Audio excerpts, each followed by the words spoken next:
Welcome everyone, कैसे हैं आप लोग। आज वीडियो में आपको बताने वाला हूं कि आपके लिए कौन सी स्ट्रीम बनी है, आप कौन सी स्ट्रीम के लिए बने हो। आप कोई सी स्ट्रीम लेते हो कि उसके अंदर कौन कौन से सब्जेक्ट्स आते हैं। आप भले मैथ साइंस लो, कॉमर्स लो, आर्ट्स लो, उनमें कौन से सब्जेक्ट्स आते हैं ये आपको एक क्लियर कट आइडिया होना चाहिए उस स्ट्रीम को लेने के पहले। मैं वो आपको बताने वाला हूँ। एक स्ट्रीम को आप लेते हो तो उसके अंदर कौन कौन सी अपॉर्चुनिटीज़ है। आप उससे इंजीनियर बन रहे हो, सीए बन रहे हो, एक प्रोफेसर बन रहे हो, क्या बन रहे हो, इस वीडियो में मैं आपको बताने वाला हूँ। इस वीडियो के बाद आपको एक क्लियर कट आइडिया रहेगा कि मेरे लिए कौन सी स्ट्रीम बनी है या मैं कौन सी स्ट्रीम के लिए बना हूँ। उन बच्चों को जिनको ये समझ नहीं आता कि यार मेरा इंटरेस्ट कौन सी चीज़ में है, उन बच्चों के लिए मैं आखिरी में बात करने वाला हूँ कि यार भाई तेरा इस चीज़ में इंटरेस्ट है या तू अब ऐसे अपने इंटरेस्ट को फाइंड कर। ठीक है, तो हम शुरू करते हैं। अब उससे पहले, शुरू करने से पहले आपको एक बात मैं बता देता हूँ कि आज राजा तू ये डिसाइड नहीं कर रहा है कि तू कौन सी स्ट्रीम सेलेक्ट कर रहा है। आज तू ये डिसाइड कर रहा है कि फ्यूचर में आज से 5 साल 7 साल बाद तू किस जगह पे खड़ा है, इंजीनियर बन के खड़ा है या सीए बन के खड़ा है। ठीक है, तो आज एक ये छोटा सा डिसीजन तो बिल्कुल नहीं है, जो बड़ा सा डिसीजन डिसाइड कर रहा है कि आप फ्यूचर में क्या बनने वाले हो। तो ठीक है, हम बिना कोई वेस्ट ऑफ टाइम के शुरू करते हैं। हमारी स्क्रीन पे चलते हैं और तो चलिए, ये है मैथ साइंस सब्जेक्ट्स। कॉमर्स और आर्ट्स सब्जेक्ट्स में होता है, मैथ साइंस में होता है, मैथ्स होता है, फिजिक्स होता है, केमिस्ट्री होता है, इंग्लिश होता है। कॉमर्स में क्या होता है, अकाउंट्स होता है, बिजनेस स्टडी होता है, इकोनॉमिक्स होता है, मैथ्स इन्फॉर्मेटिक प्रैक्टिस होता है, हिस्ट्री।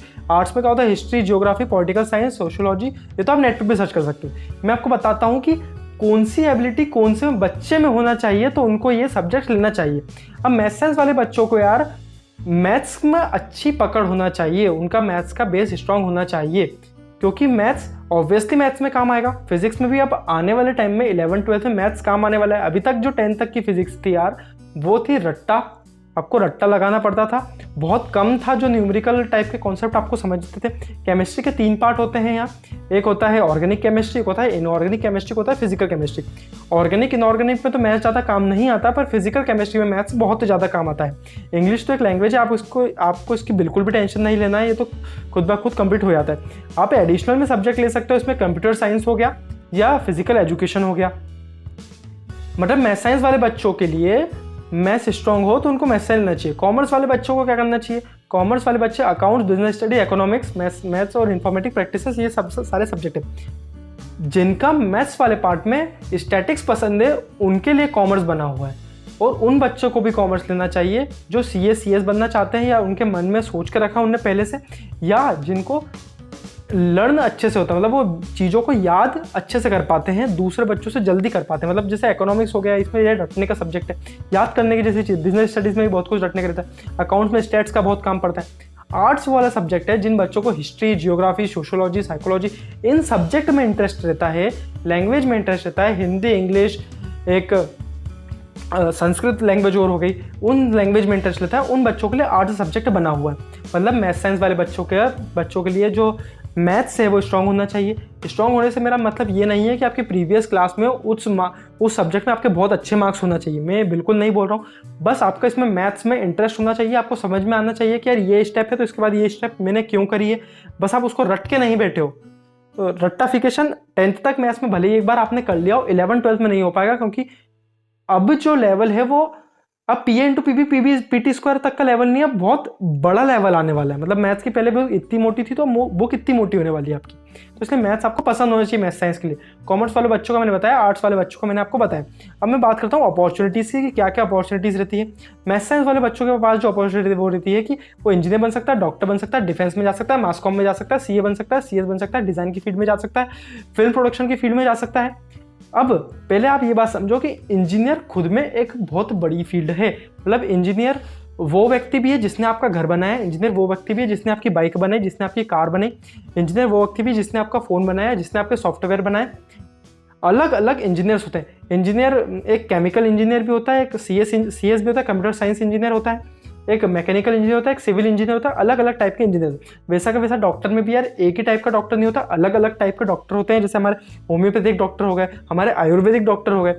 डिफेंस में क्या होता है भाई, डिफेंस में भी आपको पता ही है अलग अलग फील्ड होती है। जैसे सीआरपीएफ हो गया, एनडीए हो गया, मास कॉम में क्या क्या आ जाएगा, हमारा जर्नलिस्ट वगैरह ये लोग सब आ जाएगा। सीएस तो मैं ये बताऊंगा आपको कि यार मैथ साइंस से भी आप सीएस कर सकते हो, कॉमर्स से तो ऑब्वियसली आप कर ही सकते हो, डिज़ाइन की फील्ड भी इससे खुली। मेरे कुछ दोस्त हैं जो सीए मैथ साइंस लेके कर रहे हैं, मेरे कुछ दोस्त हैं जो सीए कॉमर्स लेके कर रहे हैं। दोनों का कहना ये पड़ता है कि कॉमर्स से अधिकतर बच्चे करते हैं, लेकिन मैथ साइंस वाले बच्चों को भी कोई दिक्कत नहीं आती है, वो 12th के बाद सीए कर सकते हैं। जो सीए कॉमर्स लेके करते हैं उनको एक स्पेशल एडवांटेज मिलता है, क्योंकि सब्जेक्ट्स जो है वो मैच कर जाते हैं। ठीक है, फिर आपका यदि सीएस कंपनी सेक्रेटरी में इंटरेस्ट है तो आपको सीएस लेना चाहिए। सीएस यदि आपको करना है, यदि आपका फिक्स है तो आप जरूर कॉमर्स लेके करें। फैमिली बिजनेस में आपको जाना है, कोई भी फैमिली बिजनेस हो आपका, तो आप कॉमर्स ले सकते हैं। एलएलबी, इकोनॉमिक्स, बीकॉम, इनमें से किसी चीज़ को करना है। यहाँ मैं सारी चीज़ें कवर नहीं कर सकता, तो मैंने आपको जो मेन चीज़ है वो जरूर बताने की कोशिश करी है। सीए हो गया चार्टर्ड अकाउंटेंट, ये हो गया कंपनी सेक्रेटरी। फैमिली बिजनेस के लिए भी आपको कॉमर्स ही प्रेफर करना चाहिए। आर्ट्स उन बच्चों को लेना चाहिए जो गवर्नमेंट सेक्टर में जाना चाहते हैं। गवर्नमेंट सेक्टर क्या हो गया, हमारे यूपीएससी हो गया, एमपीपीएससी हो गया, या एसएससी हो गया, जो अलग अलग गवर्नमेंट के एग्जाम है। वो क्यों लेना चाहिए, क्योंकि सब सब्जेक्ट्स हैं वो मैच कर जाते हैं। बीए प्रोफेसर जो बनना चाहते हैं वो आर्ट्स ले सकते हैं। ठीक है, ये बात करी मैंने कॉमर्स की, ये बात करी मैंने मैथ साइंस की, और ये बात करी मैंने आर्ट्स की। अब मैं आपसे बात करता हूँ कि यार आपको बिल्कुल समझ नहीं आ रहा है कि यार मेरा इंटरेस्ट क्या है, मुझे किस चीज़ में इंटरेस्ट है। तो हम ये बात करेंगे आपका इंटरेस्ट कैसे फाइंड करते हैं। अब ये interest, how to find your interest, ask the correct question to your mind, सिर्फ यही मैं बोल सकता हूँ। अब मैं इंटरेस्ट फाइंड करने के लिए नहीं बोल सकते कि यार आप एक काम करो, तिरुपति बालाजी जाओ, वहाँ पे 10 बार धोख दो, आपको पता चल जाएगा आपका इंटरेस्ट क्या है। ये कोई तरीका नहीं है। फिर अब आपने मेरे को बोल दिया भैया पता नहीं चला, बोला कार से गए थे, बोले बाइक से गए थे, बोला कार से जाओ तब पता चलेगा। वो कोई तरीका नहीं है। मैं आपको ये बोलूँगा कि माइंड से करेक्ट क्वेश्चन पूछो कि यार मैं आंख बंद करो और पूछो कि यार मैं क्या बनना चाहता हूँ। आप सोचो आप आपको कहाँ पे देख रहे हो सकता है आप as a singer, as a cricketer, as a dancer भी खुद को देख सकते हो, पर उसके साथ साथ आपको इन चीज़ों से एक डिग्री लेना चाहिए। ऐसा कोई ज़रूरी तो नहीं है, ले हो तो बढ़िया, नहीं ले हो तो बढ़िया, पर आपको फैमिली प्रेशर भी होगा कि इनमें से आपको एक चीज़ लेना है और आपको इस एक कोई सब्जेक्ट लेके आगे पढ़ना तो पड़े। आपको भले डांसर बनना तो आप पढ़ाई तो बंद नहीं कर सकते, इनमें से आपको एक ना एक चीज़ तो लेना ही पड़ेगी।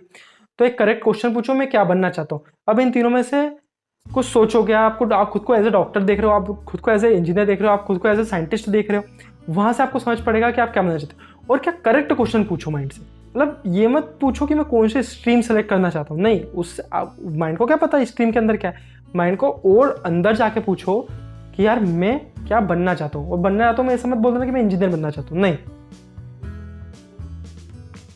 मैं कौन सा इंजीनियर बनना चाहता हूँ।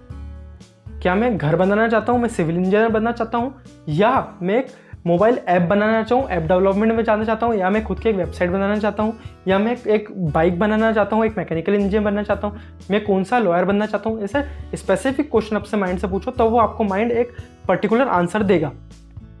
ऑन ए कॉमेडी नोट, एक बच्चे से मैंने पूछा भी परसों कि तेरा किस चीज़ में इंटरेस्ट है, आया था मेरे पास कि यार भैया एक सब्जेक्ट बता दो, तो मेरे को बोलता मेरा लड़कियों में इंटरेस्ट है। मैंने बोला तो फिर वही बन जाओ।